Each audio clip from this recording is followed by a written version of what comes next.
We talk a lot about results, KPIs, ROI, performance metrics, all those shiny markers of success. But here's a thought, listeners.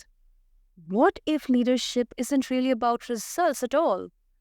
I know that sounds almost blasphemous in the business world. But when you strip it down, the best leaders aren't chasing numbers, they are cultivating people. They are building environments where humans can actually thrive, not just survive. And when that happens, guess what? The results take care of themselves. Today, on this episode of the BizBlend podcast with your host Sana, we are diving headfirst into that idea with someone who doesn't just talk leadership, she lives it. My guest, Maren Perry, founder and CEO of Arden Coaching, is a leadership development firm that has been transforming organizations from the inside out for nearly 2 decades. Now, listeners, Maren's the kind of voice you want in your head when you are tired of corporate jargon and you are ready to hear what actually works, what actually matters. So, let's all challenge the myth together. If leadership isn't about results, what is it really about? Let's find out. And Maren, welcome to the show, and it's really an honor to have you here with us. Oh, Sana, thank you so much for the kind introduction. That was beautiful. I appreciate it. I'm happy to be here. Thank you. Thank you so much, Maren. I'm absolutely looking forward to this conversation because it's going to challenge a lot of misconceptions or thought process or the already traditional, thought process or belief systems in this, especially when it comes to leadership. Numbers. So let's No. So let's start with the contradiction itself, Maren. People over results. Now, most leaders are wired to deliver. In fact, I also think that, if I'm given the leadership position, the very first by default expectation will be output, numbers, results, to hit goals, meet deadlines, grow revenue. So when you say leadership isn't about results, it sounds risky. How do we bring that to an executive who's laser focused on numbers? I so appreciate you saying that it sounds risky. I think that is the experience that most people have when they hear me say this. But let me be clear from the start. You must produce results, right? You don't have a company if you don't produce results. If you're the leader of an organization, you must produce results. What I'm saying is that your leadership has to be focused in a slightly different way in order to produce those results. Results are important, but that's not your job as a leader with your people, right? If you are measuring results, great. You need a scorecard, 100%. I'm just suggesting that they're not the way for leaders to focus with their teams. That if you are communicating only about the results, it is not motivating to your team. You actually won't produce the best results if that's how you communicate to your team. Absolutely agree, man. Absolutely agree. And I'm vouching for this on behalf of, because I have had that experience of working under leaders, managers on both the ends of the coin. Someone who is really focused on just the numbers. I mean, their approach is completely focused on only the output. And then a leader, a manager who is working on nurturing, mentoring, guiding. And of course, I mean, it begins with, this goal of getting the output, because at the end of the day, it's about the output. I mean, as you very well said. But then how exactly different the approach is. And I have felt the difference in there in terms of how I perceive it, how I feel about it, and the kind of dedication and sincerity that I have put into my work in order to get the results. I vouch for that. Yes, I think it's the equivalent of, an athlete's performance. You measure an athlete's performance by the result, right? How far they can jump or how high they go or how fast they go. But if all you tell them is jump farther, right? If that's your coaching, go faster, jump farther, go higher. It doesn't actually help them produce anything different.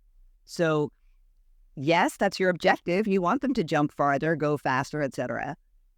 But the way that you get there is by coaching them, right? Have them lift heavier weights, run farther distances, shift their stance or their position. Those are the things that you have to work on. The measure of your effectiveness is measuring the result.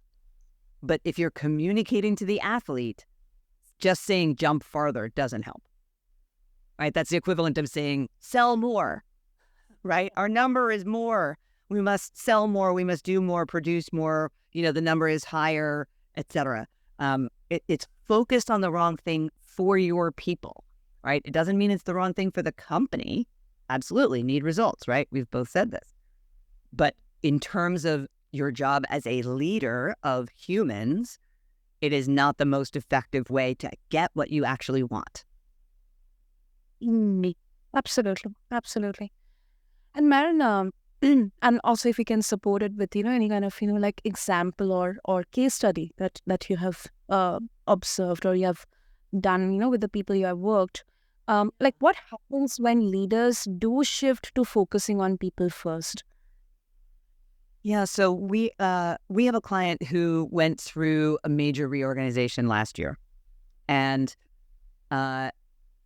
they admittedly did not do a great job of communicating the why of that reorganization to their people. Huge organization, and they didn't do a great job communicating the why. So the end result was that the frontline staff had confusion.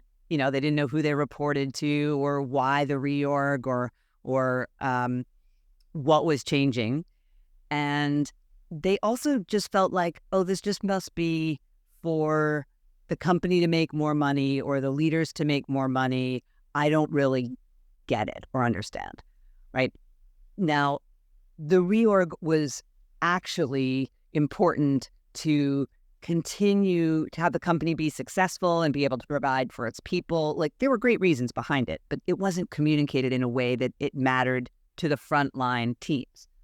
So, in the places where individual leaders, and it's a large organization, so this wasn't done throughout the whole organization, but in smaller pockets where the leaders were able to communicate to their teams what was in it for them and why the reorg would matter to them, be better for them, improve something for them, those teams felt engaged, right? They were not resistant. They were not pushing back. They were not rolling their eyes. They were actually actively engaged in trying to find new solutions. And it's normal for there to be a change curve, right? You've seen like an organizational change curve where there's confusion and then it gets worse for a while before it gets better. Well, those teams where that was communicated more clearly were able to move through that cycle more quickly and be able to focus on, okay, so this is new and it's not exactly as it was, and I'm not quite sure who to go to, but I'm going to try these several things. They were able to move through that process more quickly and more productively and produce better results for their group than elsewhere in the organization. So I think it's a good example of the downside of, focusing on just the results. We're doing X, here's the reorg, right? Because it's going to produce greater revenue, et cetera. But communicating the why gets people motivated and helps them understand rather than set it up as an us against them, right? That's what happened elsewhere in the organization. They want this. They are doing it to make more money. Now suddenly I'm in an organization where I'm against another part of my own organization. That's not helpful to the leaders, right? That's not what the leaders want. They don't want people thinking of an us-them population. So the communication of the why and engaging people really became the leaders' foremost job. That was their primary responsibility at that point. Yeah. And I'm sharing the word communication. I'll come to that, but before that, I think this example very crystal clear is such a good example, that the human side is definitely the driver. It is not the distraction. And I think this is a kind of a very good answer to, let's say if a CFO or a CEO is listening to this conversation, they would say, okay, yeah, fine, but empathy won't fix my quarterly results or my targets or my profits. I think this is such a clear cut example that human side, it is a driver. It is not going to distract you away from the results. Yeah, I love that phrase, a driver, not a distraction. I think the trap that some leaders fall into is feeling like, oh, we can delegate that to HR, right? That's a human resources issue. Like, they'll deal with the people side. My fundamental belief is that people are your strategic advantage, because companies are comprised of human beings. And fundamentally, human beings are having a human experience.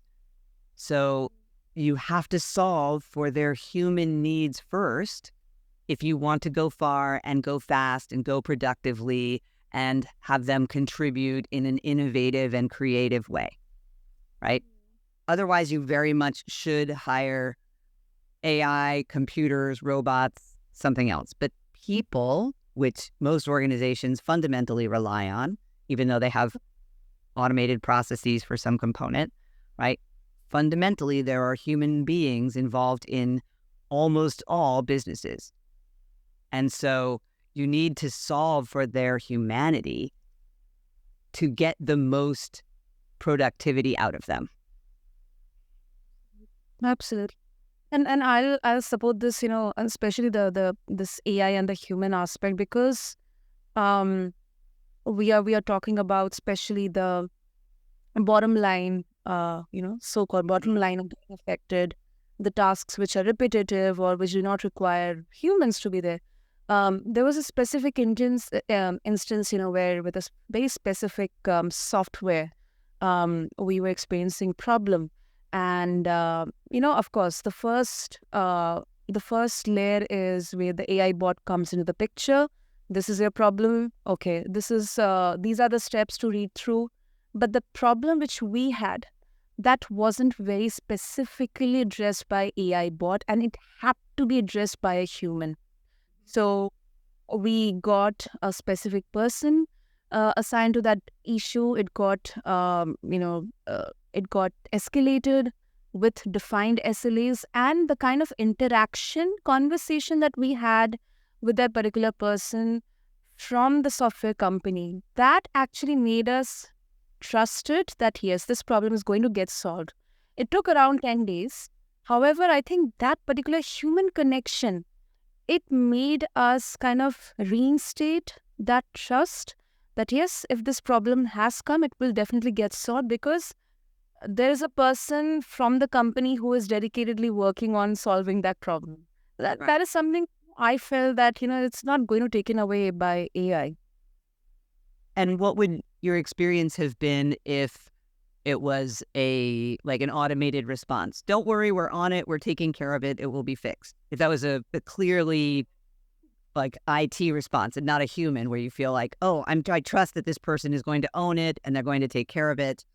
Would you have felt differently if it was like an automated bot response?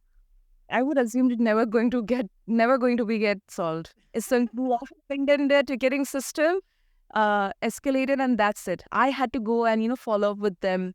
Okay, what is this? What is the SLA? What is the status? Why isn't it getting solved? It kind of would have broken our trust in that particular company's customer service, and that is such an important aspect, because your entire business, it starts with customer obsession, customer service, and as a continuous loyal customer, if that would have been tackled by AI, I think personally, and this is my personal belief, that it would have hit my trust with that particular product or the company. Yes. I am of the firm belief that humans matter and our human experience matters. Now, I like productivity as much as the next person, right? I want our clients' companies to be incredibly productive, incredibly uh, revenue generating, successful, beyond their wildest dreams, right? I just believe that the way that you get there is by enlisting the human experience in a different way, because motivated human beings are creative and come up with innovative solutions and work in a way that is engaged with their other fellow employees and their colleagues. They talk and share in a way that is coming up with new solutions for your company, solving problems, improving processes, creating lean processes and systems so that the company is more effective. And at least the AI that most of us are using in most companies, it's not quite there, right? It's not quite there. It will give you the most common answer that has been culled from more data than you could possibly imagine, but it will not come up with an innovative answer.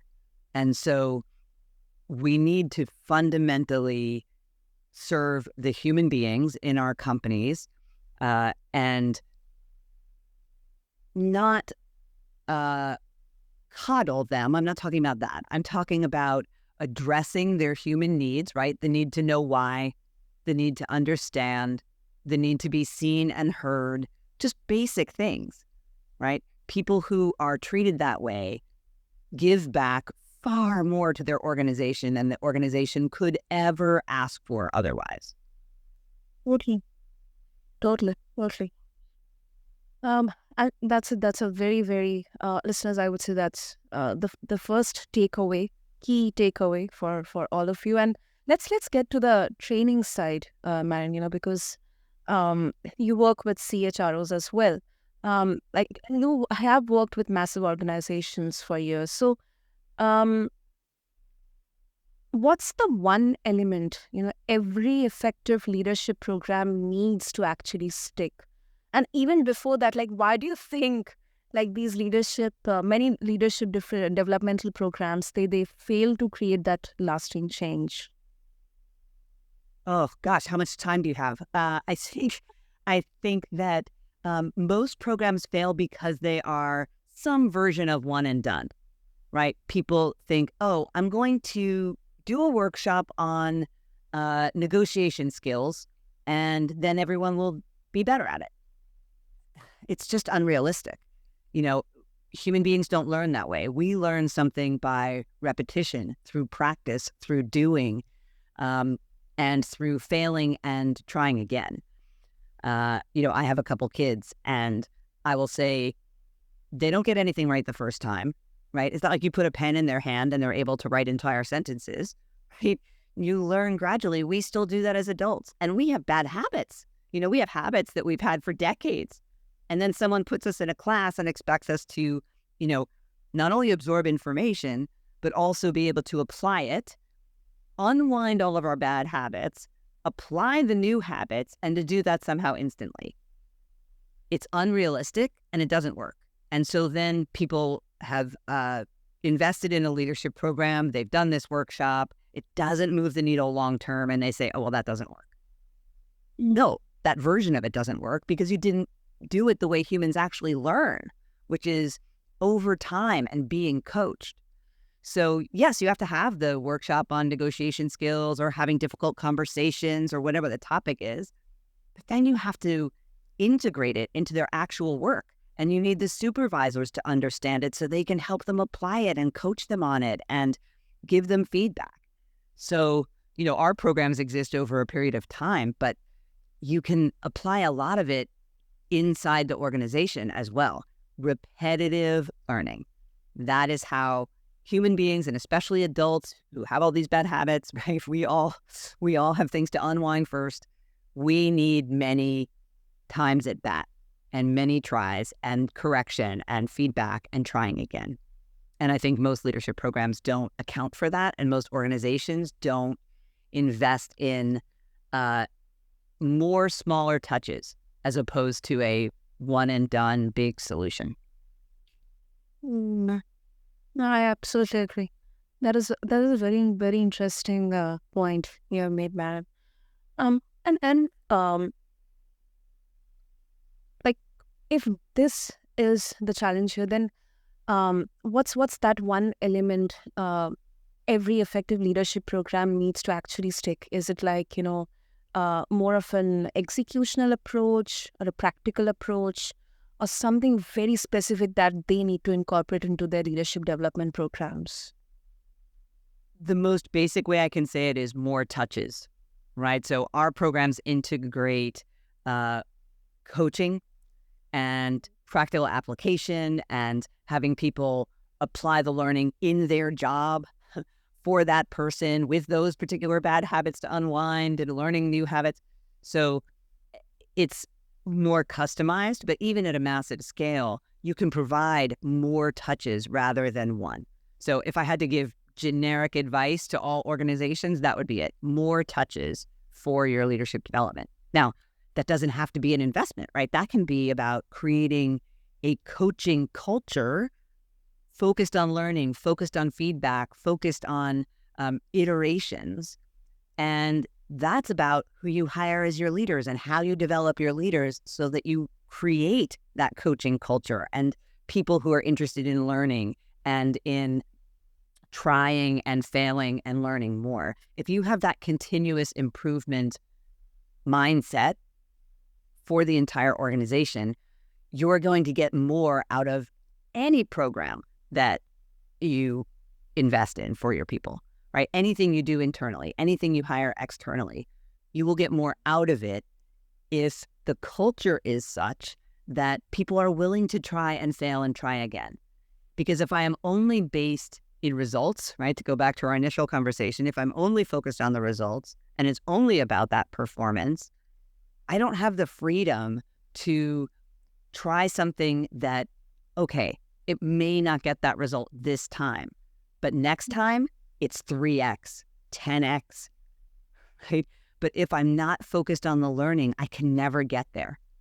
So that coaching culture is something that any organization can work to achieving. It's not a magic wand. It doesn't happen overnight, but that would be the ideal environment into which a leadership development program can actually get more traction. Exactly. That absolutely makes sense, man. It absolutely makes sense. And I really love that you're talking about practicality here, because as you perfectly summed up, like, often leadership training, it feels like, just an HR checkbox, like not a cultural shift. And especially for, executives who are becoming new leaders, or individual contributors who are becoming people managers, it can really feel like a very messy or a difficult terrain to.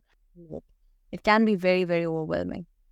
I think that's why it's important for the leaders to always be looking at their own skill set, yes, but also mindset. And for the leaders to be continually growing and developing themselves. Because if they are not, then they risk the "I'll let HR handle it" phenomenon, right? Where they just hand it off. If our leaders are not continually developing themselves, then they don't have the skill set themselves to recognize the importance of all the things we just talked about: coaching culture, many touches for leadership development. And it risks getting delegated and put in a box, right? HR will take care of that. That'll develop our people, and then we'll get better results.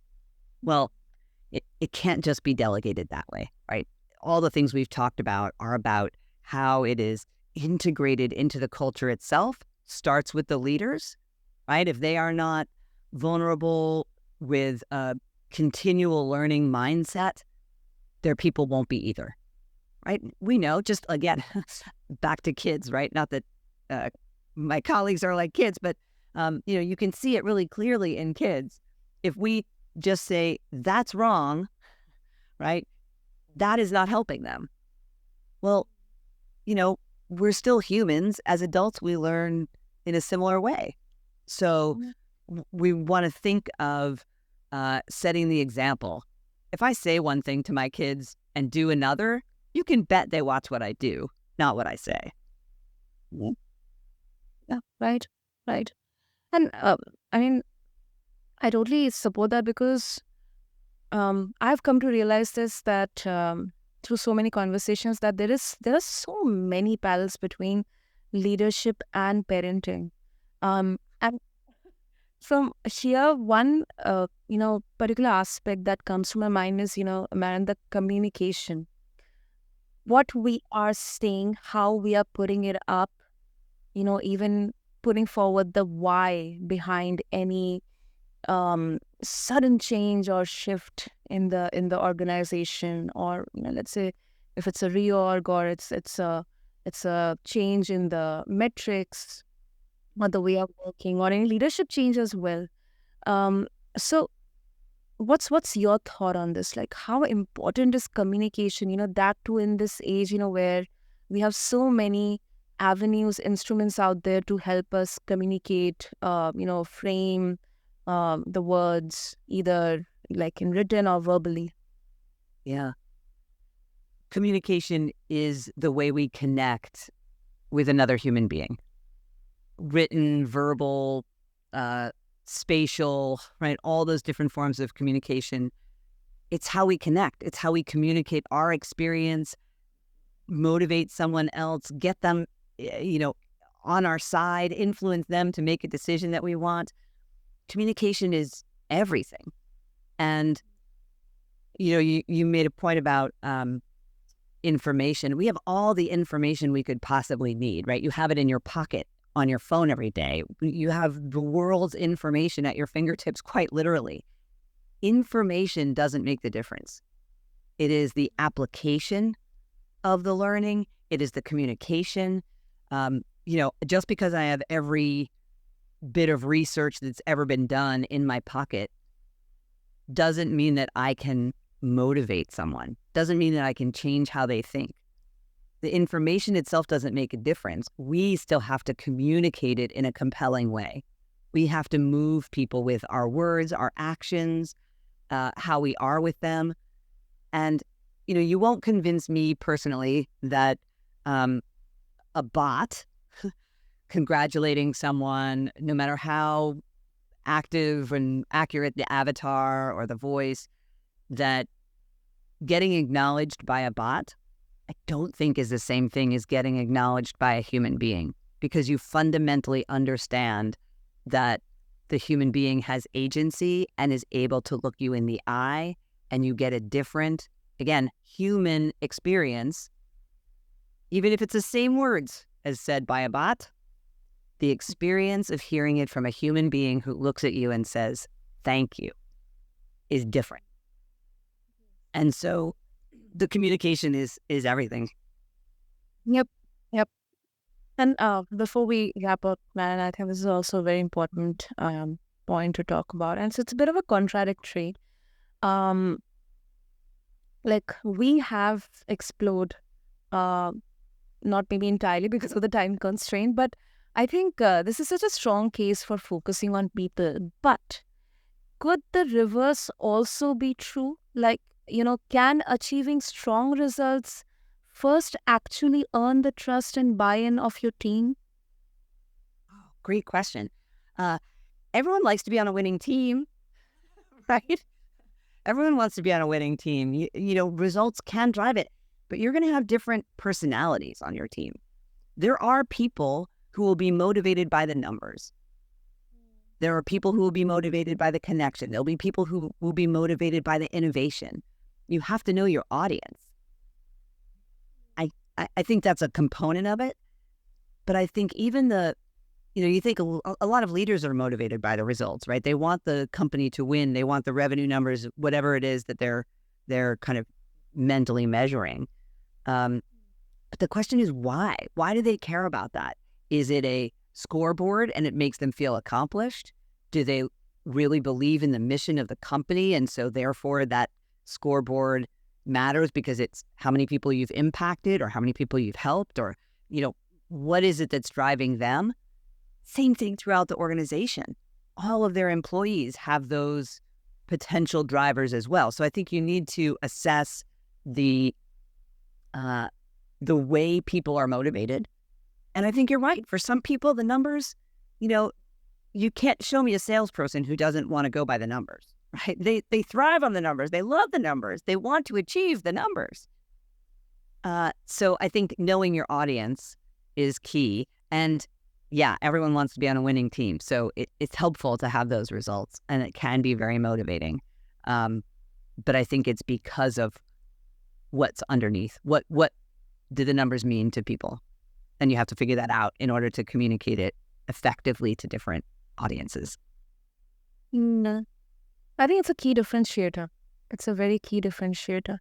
I mean, we can have people focusing on just the numbers, but I think also this differentiator kind of create cultures, where you actually create new leaders as well, because they go ahead and they kind of, nurture and take that legacy from you, and they take it forward from you. Mm-hmm. Yeah, again, different people are driven by different things. And so that legacy piece can be a fundamental driver for some leaders, right? And so they are naturally prone to developing people behind them. It's not true for everybody. And so I think this does fall often on HR or the talent development departments to be looking at succession planning and to be looking at, if the leader or leaders aren't naturally kind of developing that bench, how will you as a company create systems that develop that bench? Because, that succession planning is what keeps a lot of people up at night. Who's next? Who's next? And if anything happens to this leader or that person who's next, who's behind that? That is a stressor, certainly. It is. Super. So, Maren, before we conclude this very, very insightful, very important conversation, listeners, if they would like to connect with you and if they would like to get access to your resources, and also, share their thoughts and opinions about this conversation with you, what the best meeting? Yes, absolutely. So Arden Coaching is my company, ARDEN Coaching. So ardencoaching.com, you can certainly reach us there. There are many resources. In fact, if you contact us and mention BizBlend, we're happy to send you a complimentary assessment to determine some of your organizational leadership development needs. You can also follow us on LinkedIn, which is at Arden Coaching. Super. Yeah, listeners, what I'll do for all of you is I'll mention all the details in the show notes. So just do go check out Arden Coaching, connect with Maren. And before we conclude, I think leadership is one of those things that, sounds simple on paper, but it can get messy in practice. Because we are messy, listeners. Maybe that's the whole point. Leadership isn't about cleaning up the chaos. It is about showing up in it. So, Maren, thank you so much. This was such an energetic, very, very, very illuminating conversation, because you cut through the fluff and you have really reminded us that leadership isn't found in the metrics. It is found in the moments. Oh, Sana, thank you so much. This is a great conversation. We could talk for hours. So, thank you for your time. It's lovely. Thank you. Thank you so much, Maren. And thank you to all the listeners for devoting your time to listen to this episode on BizBlend. And I'll, just leave you with this one question that you can ask yourself. Am I chasing outcomes or am I cultivating humans? Because the future of leadership depends on how you answer it. Until then, this is your host, Sana, signing off. See you soon. Thank you.